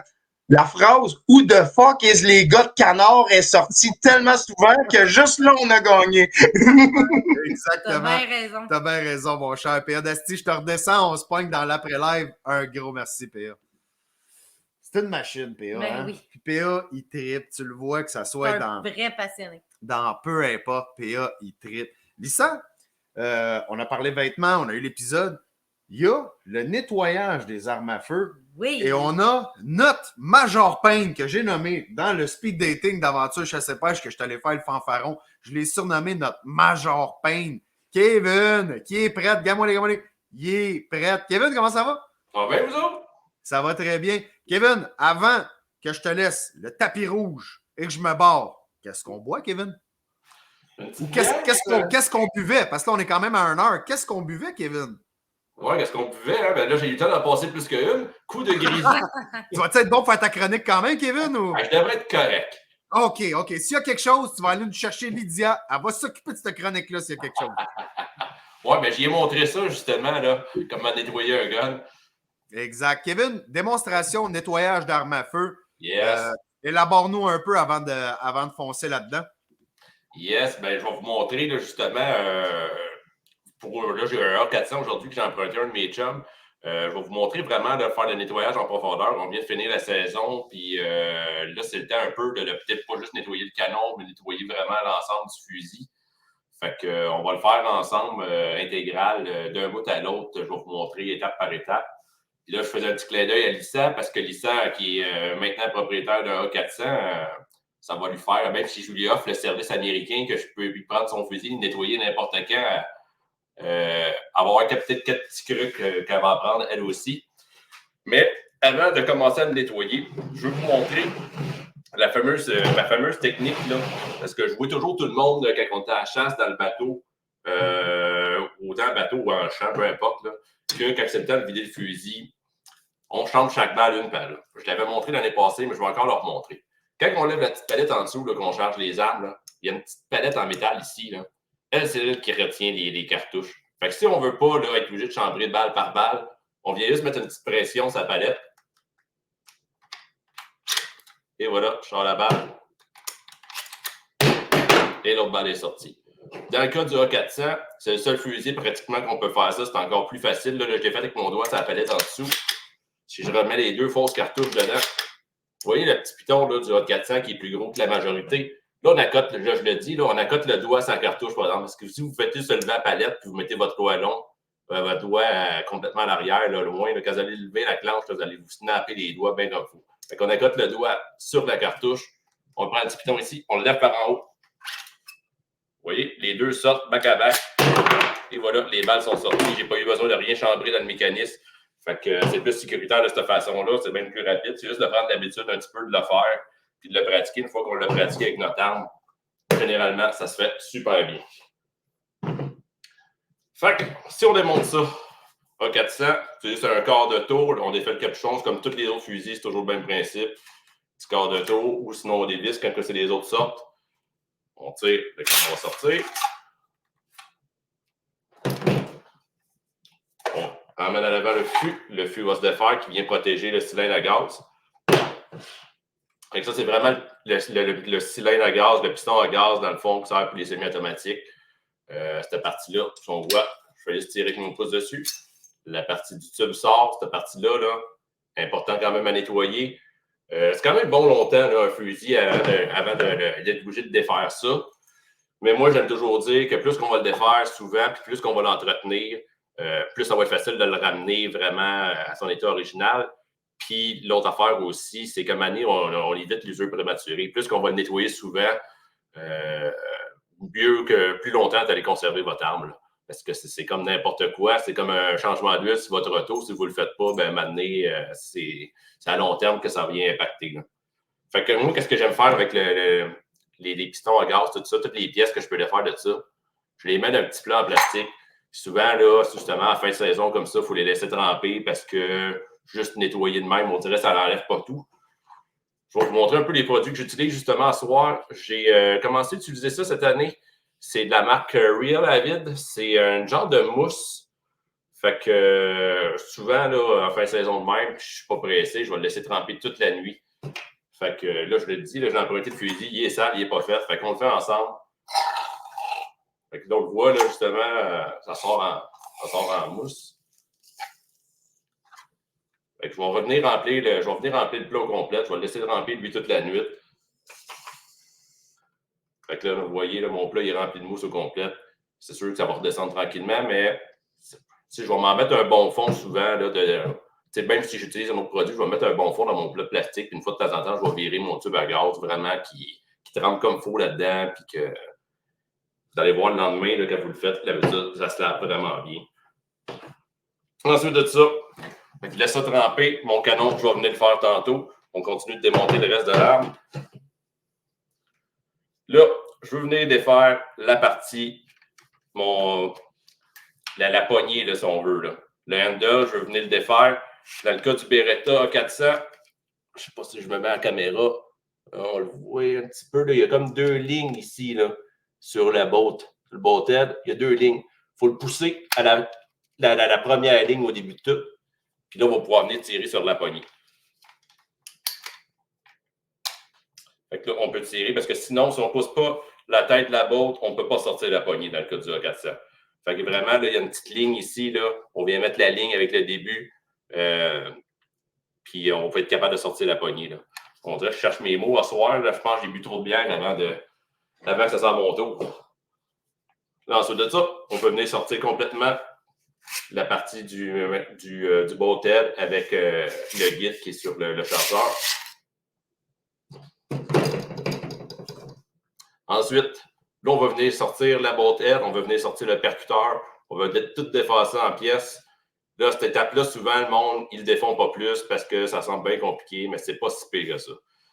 L'important, quand on défait ça, c'est de retenir derrière le percuteur. Lui, il y a un spring, on fait juste accoter le doigt dessus, il faut le retenir. Si on voit ici sur le côté, il y a une petite pin là, ici. Là. Cette petite pin-là, c'est elle qui vient tout tenir. J'essaie d'avoir le focus dessus. On le voit, il y a une partie un petit peu plus chrome. Ça, c'est la pin qui est dans le trou. Fait que dans le cas de A400, le côté qu'on vient pousser, là, c'est le tout petit trou. C'est quasiment la grosseur d'un bout de crayon. Fait que moi, je viens prendre un trombone. Fait que je m'accote le doigt derrière le percuteur. Je prends mon trombone. Je viens pousser sur la petite pin. Là, vous voyez, je vais sortir mon trombone. Je vais vous montrer la petite pin, justement. La petite pin, là, vous voyez, je l'ai poussée ici. Fait que je tire sur la petite pin ici. Je relâche tranquillement. Et là, je vais sortir le percuteur avec le spring.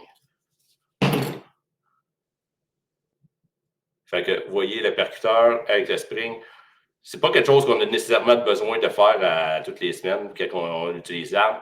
Mais moi, je le dis au moins une fois par année, défaites-les. Parce que ça, selon moi, c'est la pièce la plus importante sur votre fusil. C'est celle qui fait que votre fusil va bien marcher, mais c'est celle aussi qui fait que toute la sécurité est là. Parce que si il reste en position avancée sur le bolt head, parce qu'il est tellement sale, rouillé, peu importe la raison, il reste en position de coup de feu, bien, quand vous allez charger votre arme, là, automatiquement, la balle va partir. Fait que cette pièce-là, c'est une pièce pas juste pour le bon fonctionnement, c'est une pièce aussi pour la sécurité, que ce soit pour vous, les personnes autour de vous. Fait que au moins une fois par année, là, ça vaut la peine de défaire ça, puis de vérifier l'état, puis de le remettre bien clean. Ensuite de ça, il reste une petite botte, pas une botte, mais une petite tête de métal qui vient tenir le bolt head. Fait que là, une fois qu'on a sorti ça, je vais juste prendre une paire de pinces, là, que ça aille bien. Vous voyez, là, il y a une petite ligne plate dessus. Cette ligne plate-là, je vais le remontrer tantôt, là. Mais ça sert à orienter, parce qu'il y a un trou dedans, ça sert à orienter dans le bon sens pour que la fire pin, le percuteur rentre dans le bon sens, parce qu'il passe dedans. Fait que là, je vais juste le renlever de même. voyez le trou qui est dedans? Ça, c'est le percuteur qui passe à l'intérieur. Fait que quand on le rassemble, il faut mettre la ligne droite dans le même sens que le mécanisme. Vous allez voir, là, vous ne pouvez pas vous tromper. Il faut juste le mettre dans une position. Là, je peux sortir enfin le botted. Fait que là, tout est défait. Là. Toute cette partie-là est défaite. J'ai l'extracteur après. Souvent, qu'est-ce que je vais venir faire? Je vais vraiment le nettoyer avec mon produit. Moi, ce que j'aime bien prendre, j'achète des essuie-tout pour les mécaniciens, un peu jusqu'à 10 heures. Je mets ça sur ma table. Moi, j'utilise les produits G96. Là, je l'ai essayé beaucoup. C'est pas mal mon produit que je prends à cette heure tout le temps parce que c'est un petit peu plus dispendieux, mais c'est vraiment polyvalent là, comme produit. Là. Fait que je vais venir shooter mes pièces, je me mets sur mon essuie-tout, je shoot mes pièces, je prends ma petite brosse, je viens de nettoyer. Après ça, je l'essuie avec mon essuie-tout. Puis, quand tu avais accès là, à un compresseur ou de l'air comprimé quelconque, moi, ce que j'aime bien faire avec l'extracteur, c'est que je viens vraiment souffler à l'air. Comme ça, c'est des cochonneries parce que, tu sais, je peux le défaire, mon extracteur, mais pour monsieur tout le monde, ça devient un petit peu plus compliqué. Puis, c'est pas nécessaire non plus. Fait que ce que je vais préférer faire, je vais aller dans le garage, je vais prendre l'air comprimé, puis je vais vraiment juste venir souffler. Comme ça, s'il y a des cochonneries entre les deux, ils vont sortir, puis ça va assécher en même temps les pièces. Parce que, que ce soit un semi-automatique ou un autre arme, c'est sûr que c'est encore pire pour un semi-automatique. On ne veut pas avoir aucun résidu d'huile ou de liquide là-dessus parce que c'est le pire ennemi là, de la poudre. Fait qu'aussitôt qu'on va tirer, ou que ce soit de la poudre de fusil ou bien poussière, tout ça, dans le fond, là, on ne veut pas que ça vienne coller. Parce que si on a de l'huile, là, ça vient coller sur le mécanisme, puis ça, il n'y a rien de pire que ça. Firepin, la même chose, il faut que ça soit sec. Fait que quand on le prend, comme je vous dis, le produit que je prends, c'est un 3 en 1. C'est un produit nettoyant qui graisse, qui dégraisse, pas qui dégraisse, mais un petit 3 en 1, c'est nettoie, lubrifie, protège. Fait que oui, il y a de l'huile qui vient lubrifier, mais je l'essuie à la fin. Je veux qu'il n'y ait aucun résidu. Ça va laisser une fine pellicule, mais pas assez pour que ça vienne faire coller les dépôts ou la poussière dessus. Fait que vraiment, là, quand on remonte un arbre comme ça, on veut que ça soit sec, on veut pas. C'est souvent le problème, des fois, là, les personnes nettoient, puis on laisse un peu trop de produit, là, la saleté vient coller là-dedans peut-être au début de notre chasse, puis après ça, ben, on est fait pour le reste de la journée, on dirait que notre arbre va pas bien. Suite de ça, je vais venir défaire le Trigger Group, tout le système de détente au complet. Oui. Dans le cas des armes en général, il y a 2 pins. Fait que dans le cas du Beretta, il y a seulement une. Fait que ça peut être. Écoute, j'ai mon chum Bergie, que je ne sais pas s'il est là ce soir, qui m'a montré ses techniques avec des pics à brochette. Écoute, ça a l'air niaiseux, mais ça peut fonctionner. Bergie est rarement là. On va le stouler, Kevin. Après ça, je me redescends en bas. Je l'ai vu tantôt. Je pense que le gars pareil. Il est rarement dans les rendez-vous sauvageons. On pourra lui dire à 1h14 du live, Yann-André Berger ne sollicite pas assez les rendez-vous sauvageons et on le chicane. Continue. Ouais, on va l'appeler, puis je suis quasiment sûr qu'il va répondre. Fait que souvent, c'est ça. Moi, j'ai les punch, je prends un punch, mais sans joke, vous pouvez prendre à peu près n'importe quoi, venez pousser dessus. Fait que on s'accote un petit punch sur la pin qui est ici, la petite pin noire qui est là. C'est ça, la seule pin, c'est juste pressé. Fait que je vais venir pousser dessus avec mon punch à la main. Je n'ai pas besoin de marteau, rien de ça. Elle va sortir, puis je vais pouvoir enlever mon groupe de détente.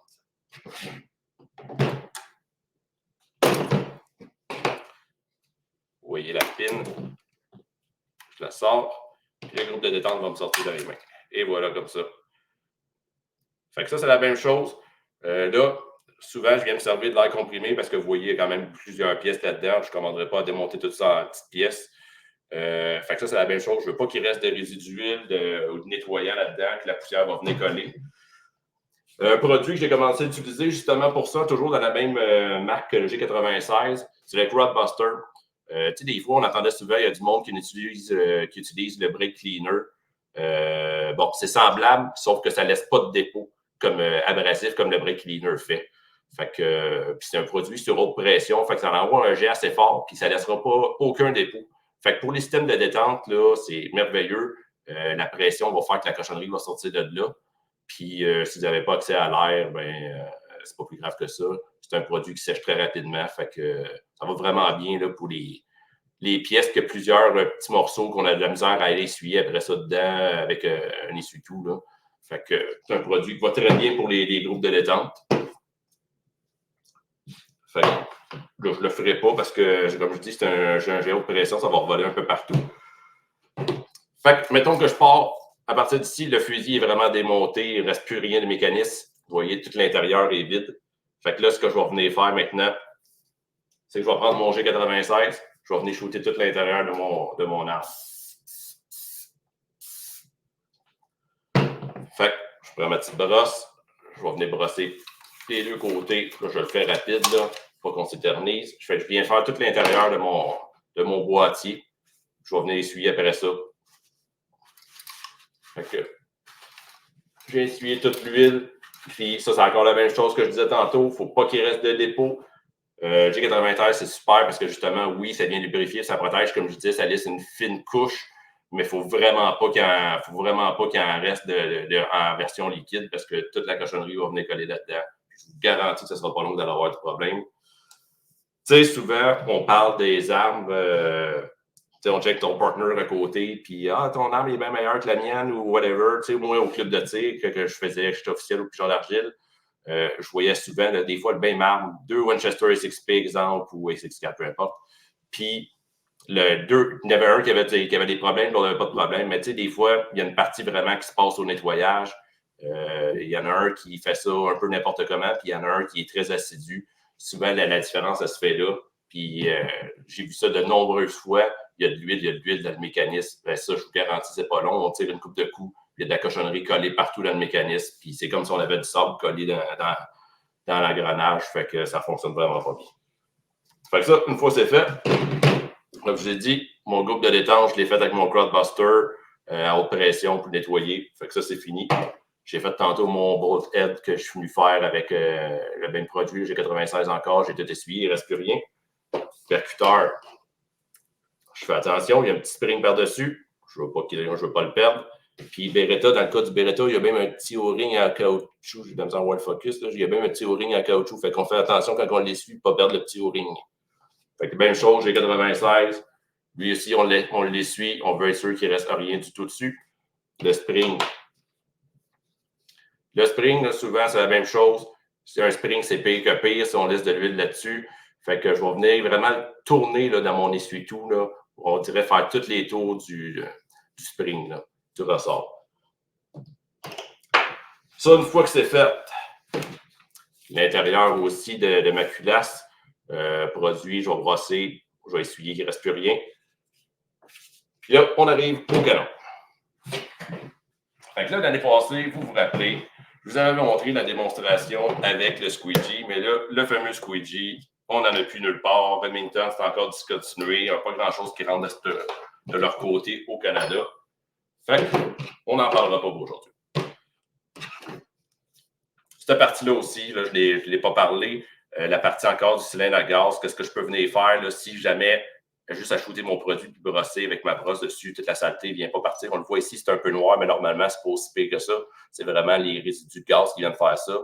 Ben, dans mon plat que j'ai mis tantôt, je peux venir mettre la mouche, justement, je peux prendre un plat un peu plus gros, je vais venir le laisser tremper dedans pendant la nuit. Puis le lendemain matin, là, c'est pas mal plus facile. Puis le système à gaz, je l'avais déjà expliqué, je pense, en début de saison, un peu comment ça va fonctionner. Je cherche si je les vois les trous, mais on a 2 trous qui passent du canon au tube à gaz. Fait que ces trous-là, c'est important justement que si la année, c'est tellement sale, notre fusil, puis qu'on ne l'entretient pas, ces 2 trous-là vont partiellement se boucher, complètement se boucher, qui passent du canon aller au tube à gaz. Puis là, ben, à un moment donné, il n'y aura plus de gaz pendant tout qui va sortir, puis votre arme, ben, elle ne fonctionnera juste plus. Là. Fait que c'est pour ça que c'est important. Ces 2 petits trous, c'est quand même vraiment pas gros. Fait qu'une fois de temps en temps, ici, dans l'intérieur, de venir nettoyer ça, s'assurer qu'il n'y a rien, c'est quand même important. Fait que mon canon, je prends toujours mon produit, mon G96. Je viens m'accoter sur une petite guenille. Je vais shooter l'intérieur du canon.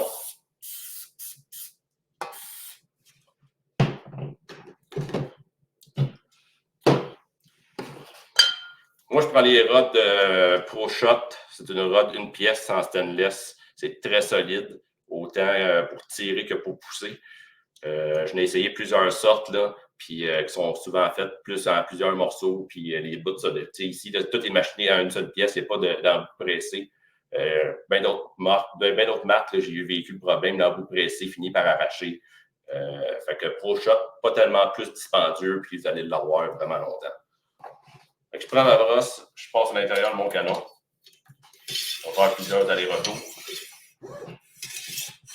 Quand j'arrive au bout du choke, souvent, c'est un petit peu plus serré. Je vais faire plusieurs reprises parce que c'est là que les balles se compriment et ça vient quand même à s'encrasser un peu. Fait que je vais faire plusieurs reprises seulement juste pour faire l'embout du choke, de l'étrangleur. Ensuite de ça, ça va sur ma table. Ensuite de ça, ben là, pas de squeegee. Fait que ce que je veux venir faire pour essuyer l'intérieur, ce que je vais faire, qui est le plus simple, je garde toujours ma brosse, mais je viens juste mettre mon pad de coton par-dessus. Un pad pour les 12 qu'on peut acheter dans les magasins qui sont vraiment vendus juste pour ça. Fait que je le mets par-dessus dans le bout de ma brosse, puis je viens pousser dans mon canon.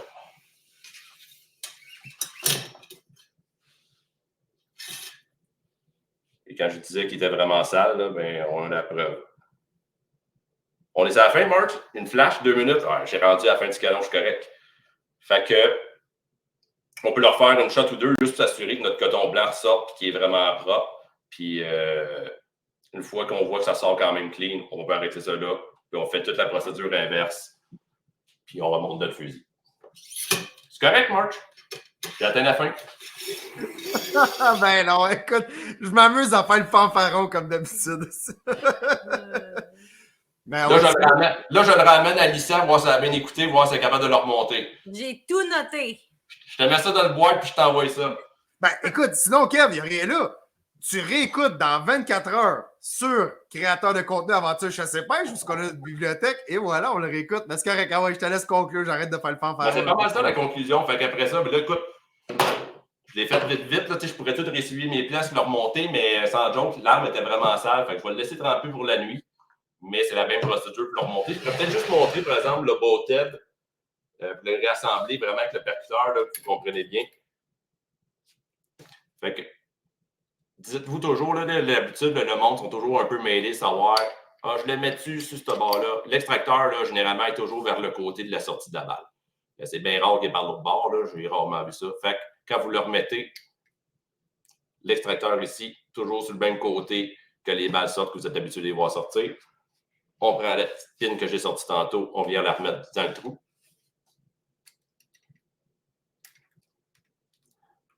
Vous voyez la petite coche dessus. Bon, là, elle croche. Je vais la tourner ici, là, je vais la tourner qu'elle soit vraiment à la verticale. Pas à la verticale, mais à l'horizontale.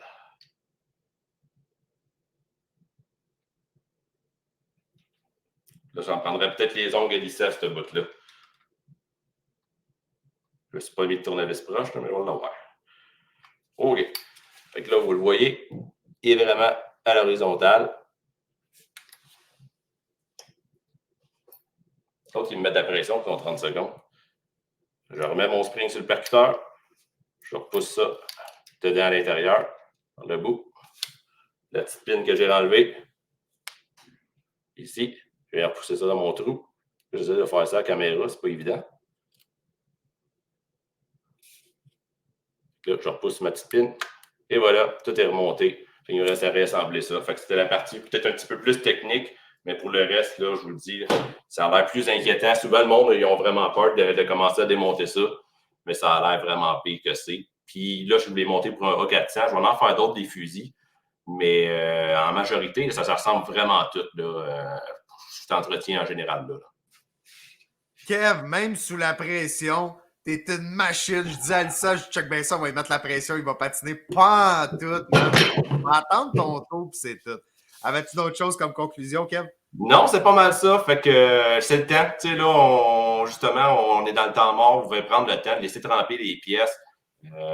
Puis de être vraiment impeccable pour la saison, la prochaine saison. C'est vraiment le temps de le faire. Exact. Kev, tu pourras aller voir dans les commentaires. Il y a quelques questions qui sont sorties Ouais. là, qu'on n'a peut-être pas eu le temps de répondre. Là. Tu pourras faire le tour après. Certainement. Merci. Kev, on a eu l'annonce des commentaires d'un invité mystère. Hey, je veux m'amuser avec l'auditoire en attendant. Kevin, ça a l'air qu'après toi, il y a quelqu'un qu'on n'aurait pas nommé. C'est un invité mystère. Ça pourrait être qui, ça? Gang, en commentaire. Qui viendrait? On y va-tu au moins avec un indice? OK, il est déjà venu dans les rendez-vous sauvageines. Qu'est-ce qu'on peut lancer comme indice, Hey, Kevin? pas Serge Monette qui veut nous faire de la publicité. Ah non. Y aurait-tu déjà eu ma coupe de cheveux ou y a-tu ma coupe de cheveux? Hey, j'ai entendu dire que ça a l'air qu'il voulait la faire dans l'autre sens. Gang, en commentaire, qui est cet invité mystère de même qui se pointe à la fin de notre live? OK, bon, Stéphane, on a Stéphane Monette. Ça se peut-tu? Pas, j'ai pas fini. Ah ouais, on se donne une autre minute avant. Kev, ça Moi, j'ai dit Serge Monette. Hey, je suis mêlé à soir, Marc. Je suis mêlé. Oui. Serge Monette. Ah, c'est pas grave. Lui, tant que tu l'appelles, il va te répondre comme moi, Stéphane. Il va dire, tant que tu m'appelles, c'est ça l'essentiel. Qui ça pourrait être? Oh, les taux se resserrent. On verra. Les taux se resserrent. Oh, Martin Bourget. Martin Blais. Oh, on a Martin. Ah, Kevin, un gros merci avant que je passe là-dessus. C'était nickel, mon cher. Merci, Kev. On te retrouve mardi prochain. Je te l'apprends déjà. J'ai un défi pour toi. Ah oui, fort. Je te brief dans le salon privé. Après ça, gang, en commentaire, donnez un gros thumbs up à Kevin. Du super bon contenu. Kevin, il est moins clownesque que moi. C'est pas ça sa mission. Il est sur les capsules éducatives, plus précisément arme à feu. Kevin, en plus, on est passé sous le radar. Pas d'avertissement face de boucle. Ben, calvaire. Ouais. Kevin, je te redescends tout de suite avant que Facebook te repère. Un gros merci, Kev. C'était ça coche. Kevin, c'est une machine. Une machine. Continuez dans les commentaires. Kevin, OK, on a Martin Kate, on a Stéphane Monette. Je vous donne encore un 10-15 secondes, gang. C'est qui? C'est qui s'en vient tranquillement? Il s'en vient nous annoncer, en fait, une grande nouvelle. Il s'en vient nous annoncer un nouveau concept. Il s'en vient vraiment nous annoncer. En plus, ça va être en collaboration avec les Rendez-vous Sauvagines. C'est vraiment cool. Bon, on y va. On vous le fait monter. Bam! C'est Martin Blais. Hey, Martello! C'est Martin Blais qui me copie toujours. Dans le temps où j'avais le Mohawk, il s'est mis le Mohawk. Je me suis scalpé, il s'est scalpé. Martin, as-tu un petit quelque chose envers ma chevelure avant qu'on commence? Qui n'est plus. Je commence à caler un peu comme toi. Toi, tu commences. Moi, j'achève de caler. Martin Blais de Red Tail. Comment ça va, Martin? Ça va en malade. Ça va en malade. Ça a l'air que toi, tu veux nous annoncer quelque chose, un nouveau concept. Écoute, le monde ne le savent pas, mais nous autres, ça fait un astipi de bout qu'on en parle, puis qu'on brainstorm là-dessus, puis comment est-ce qu'on peut faire ça? Parce que tout le temps, le pourquoi du comment on devrait faire ça, si on veut que ça pointe, si on veut que ça fonctionne, puis que les gens soient intéressés. Fait que là, on a décidé de partir. On a appelé ça l'Académie du chien rapporteur Red Tail. Donc, ce que ça va être, j'ai parti une page là avec un petit vidéo de présentation sur la page. Donc, ce que je veux qu'on fasse avec ce groupe-là, cette page-là, on va essayer de répondre à toutes les questions rapport aux chiens rapporteurs. Que ce soit les races, que ce soit les problèmes de comportement en général, tout l'entraînement, le matériel d'entraînement, comment s'en servir. On va essayer de répondre au plus de questions possibles puis d'aider le plus de gens possible avec leur chien pour avoir un chien qui est bien entraîné, bien éduqué et aussi le plus performant possible pour la chasse. Fait que c'est pas mal ça qu'on va essayer de faire. Si vous avez des suggestions, c'est le temps de les donner, de les écrire. On va essayer de les prendre, de les mettre de côté. Mais généralement, ça va être régulièrement, on va faire des capsules. Puis on va commencer par vraiment le choix d'un chien ou si vous l'avez déjà, comment travailler avec votre race de chien pour essayer d'avoir le maximum, tirer le maximum de votre animal tout en étant un bon compagnon de famille, un bon partner de chasse, mais qui soit capable de rapporter les oiseaux adéquatement. Exactement. Fait qu'en fait, Martin, ça va être des capsules cliniques, des capsules éducatives. De phase en phase, tu vas partir de Poppy à aller jusqu'au bout, en fait. Tu vas vraiment faire la revue de tout l'apprentissage canin, en fait. Ben, avec toi, Marcello, là, puis Chasse 365, le projet que je chérissais beaucoup, là, que je tripais sur l'idée, là, c'est que là, j'ai une chienne qui s'appelle Automne, c'est 5e génération, je capote cette chienne-là, c'est mon âme sœur, c'est tous mes chiens sont dans cette chienne-là. Ça fait plus qu'un mois que je l'ai accouplée avec Captain Jack. Puis de ce chien-là, je vais prendre un chiot, on va montrer l'évolution, l'accouchement, on va montrer les chiots régulièrement, puis on va essayer de montrer avec ça, avec le temps,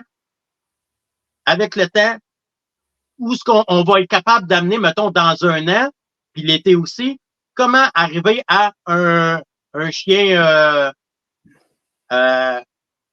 mettons, on va dire, apte à aller à chasse. Martin, il faut que je t'interrompe.